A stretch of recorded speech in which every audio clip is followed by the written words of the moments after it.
Around 350 BCE, Aristotle is noted as dividing all living things into two groups, plants and animals.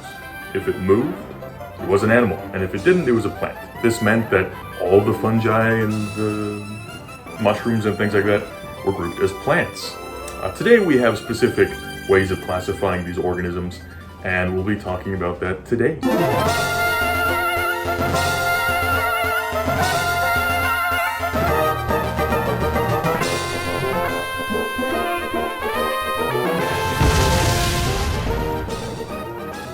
Taxonomy is the scientific pursuit of organizing, classifying, and naming life.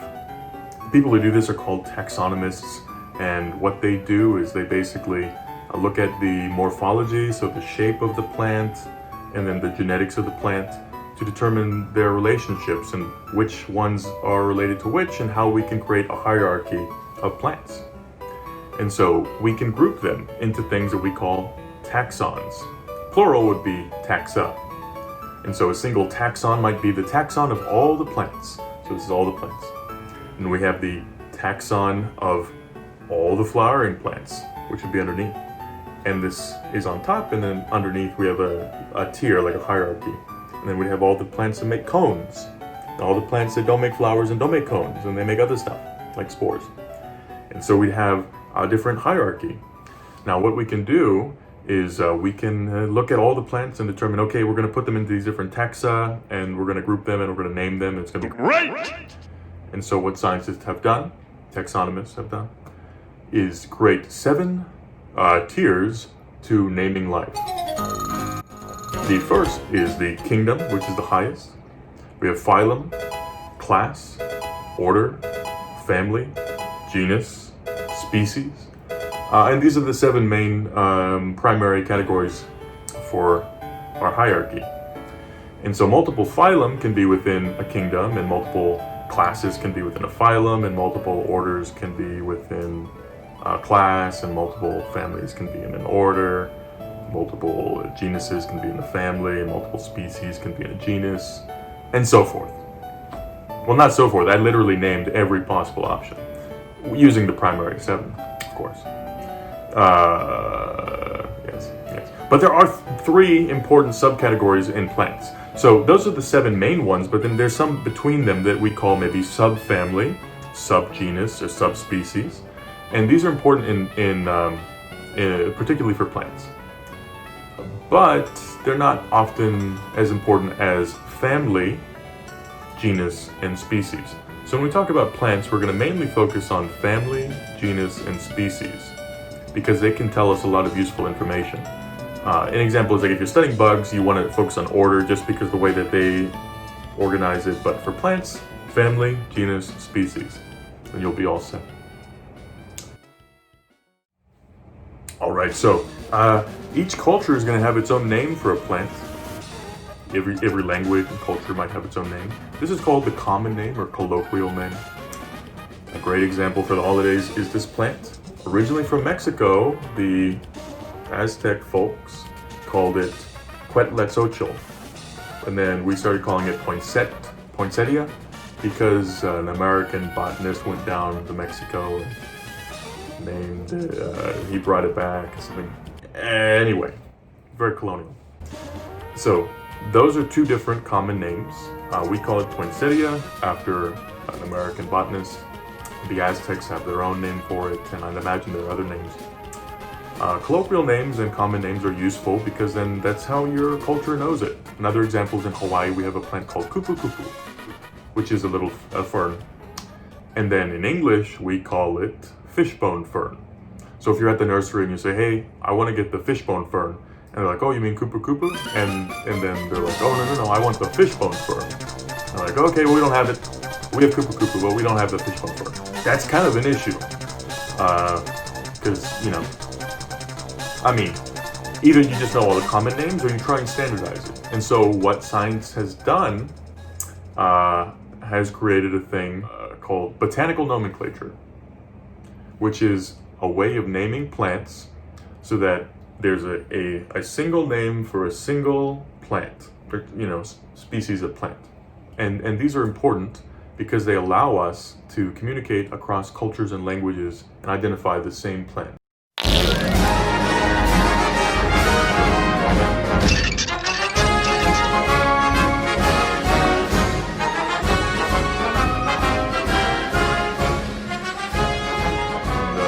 Medieval Europe in the 1500s, all the scientists were, speaking their own languages, which is great.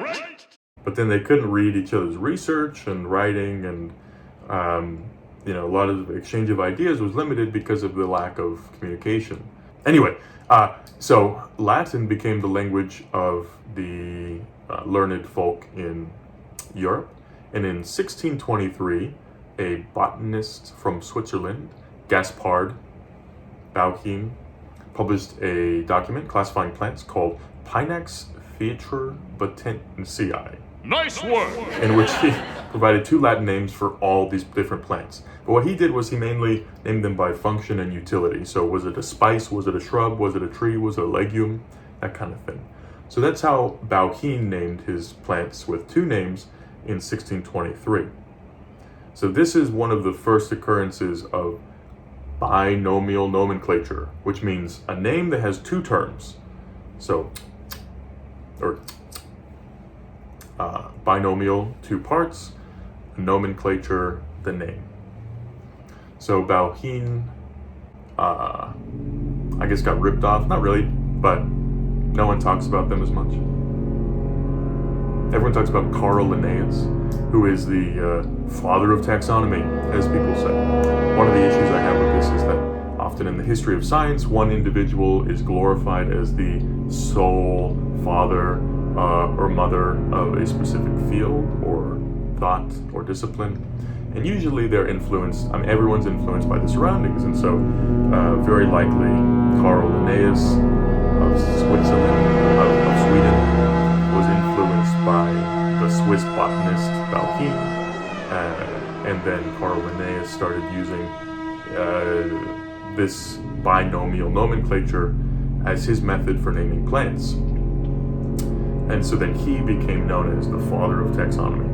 I also have issue with this because it's typically always glorified European folks who considered the founder of something. At any rate, Carl Linnaeus published something in 1763, and his work was considered a foundational text for botanical nomenclature, specifically for plants, because he used this 2 naming system. So his format of botanical nomenclature was a binomial nomenclature method. And so we call this specific naming the scientific name, the binomial name, the botanical name. These are all going to be in Latin. All right. So just as Bauhin and Linnaeus had named plants with only 2 terms, so the binomial nomenclature, hundreds of years ago, scientists continue this today. What we do is we call this the scientific name or the botanical name or binomial name, and we use it to refer to plants. And so it's always going to be in Latin because that was what was popular at the time. And it's always going to be 2 parts. The first part is called the genus. The genus is going to be capitalized, first letter, and then it'll be italicized or underlined if you cannot italicize it because you're writing it out by hand. The second part is the species name or specific epithet, which will have a lowercase letter, and it will be italicized or underlined if you're writing it by hand. So a good example of this is the emblematic columnar column type tree from the Middle East called the Mediterranean cypress. Mediterranean cypress has the name Cupressus sempervirens. So Cupressus is our genus name, and that's derived from a Greek word that basically meant cypress. Sempervirens is the specific epithet that means always green. Semper, always, virens, green. And so when we look at these scientific names or botanical names or binomial names, they usually derive from a meaning. So they can either be a person's name or a location or a descriptor or a translation from another language into Latin, but they're always going to be in Latin. And sometimes they don't really have a meaning, but often they will. So what we know about this specific tree from the scientific name is that it's a type of cypress and it's always green. So that's interesting to note. Another good example of this is a plant from my home country, the Republic of Texas. It's called the Leucophyllum frutescens. So Leucophyllum is our genus, frutescens is our specific epithet, and it's a little bush from the chaparral of Texas. Leuco means white, phylum means leaf. So if we look at it, it has a white leaf. Wow, look at that. Frutescens literally means like to become a shrub. So it means like a little shrub thing. What this scientific name tells us is it's a plant with white leaves that kind of becomes a shrub. There you go. But there's stuff underneath the species name, these other taxa that divide up species, and these are really important, especially in horticulture, and so we'll name them differently. These are often ranked into different categories, either a subspecies, which would be like the category below species. We could call it a variety, could call it a cultivar, or even a form. So it depends on a variety of factors which one we call it. And I'll go through that here in a second. All right, so subspecies is the taxonomic rank below species, usually used to signify a geographical isolated group, usually differing morphologically from other members of the species. There must be at least 2 subspecies in the species or this taxa is irrelevant. In plant science, abbreviation SSP, or subspit, is written before the subspecies name. Subspecies name can be written in lowercase letters or italicized.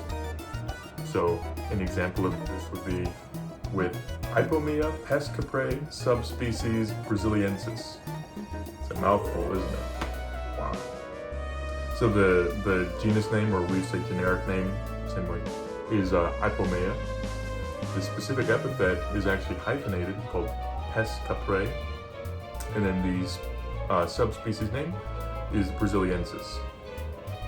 The next one is called variety. A variety is a botanical rank right below species and subspecies, usually used to signify a group of plants within the same geographic region as other members of the species, but with distinct characteristics from other members of the species, because the varieties are found within the same geographic region.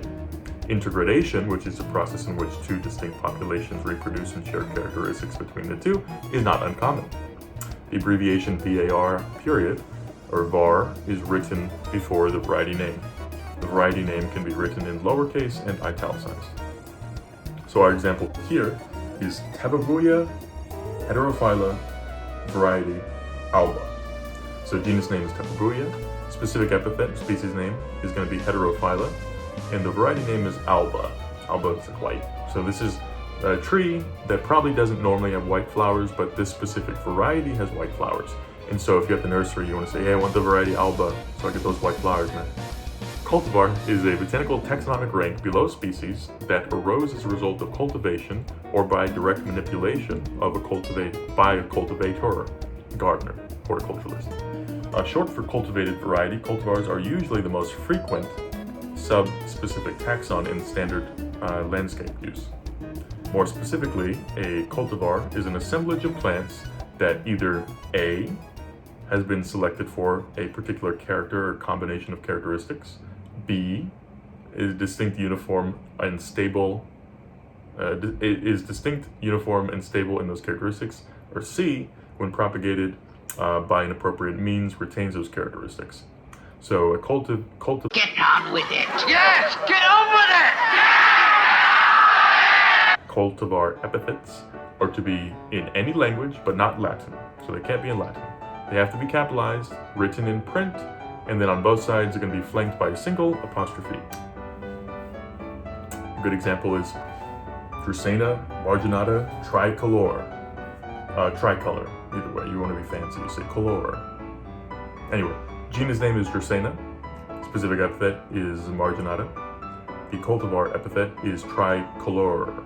Get on with it! Lastly, we have form.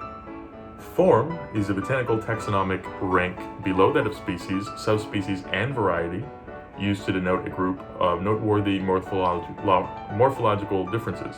Plants with the same form, also known as forma, do not necessarily need to be closely related, but this subspecific taxon can be applied extensively based on morphological characteristics. Essentially, this is kind of a specific geographic location might have a specific shape to something, and then you call it a forma, whatever it is. This is not very common. It's not very frequent. Yeah. So an interesting thing to note is that we have all these groups, and people are like, okay, we're using the structures of the flowers to group them, and that's a really good morphological characteristic, the flower structures, and so we can make some pretty good taxa using morphology. But as we develop better genetic tools, we're able to better understand relationships between things, and so we might actually have a plant in one taxon that belongs in a different one. And so then we have to change the name. When we change the name, this can be kind of confusing, because then if you've been calling this plant by the scientific name, then it's going to be different. So these are called synonyms. So a synonym is an unaccepted scientific name that you might be looking into scientific literature, you might be looking at an old field guide or an old gardening book, and it'll say this name, but then it's not the accepted scientific name at the moment. A really good example happened in 2017 was with this genus called Sansevieria, also called mother-in-law's tongue. That's a colloquial name. Snake plant. Scientists realized, oh, this is actually really closely related to the genus Dracaena. So then now, Sansevieria is not an accepted scientific name. It's only Dracaena. But everyone always knows this one as Sansevieria. And so that's an example of a synonym that has become a common name, or, I mean, it's basically the synonym that is more colloquially accepted than calling it Dracaena. Especially within the industry, horticultural landscape industry, still calling it Dracaena, still calling it Sansevieria. Yeah. So I hope you gained some insight today on taxonomy, naming, nomenclature, cultivar, variety, species, family,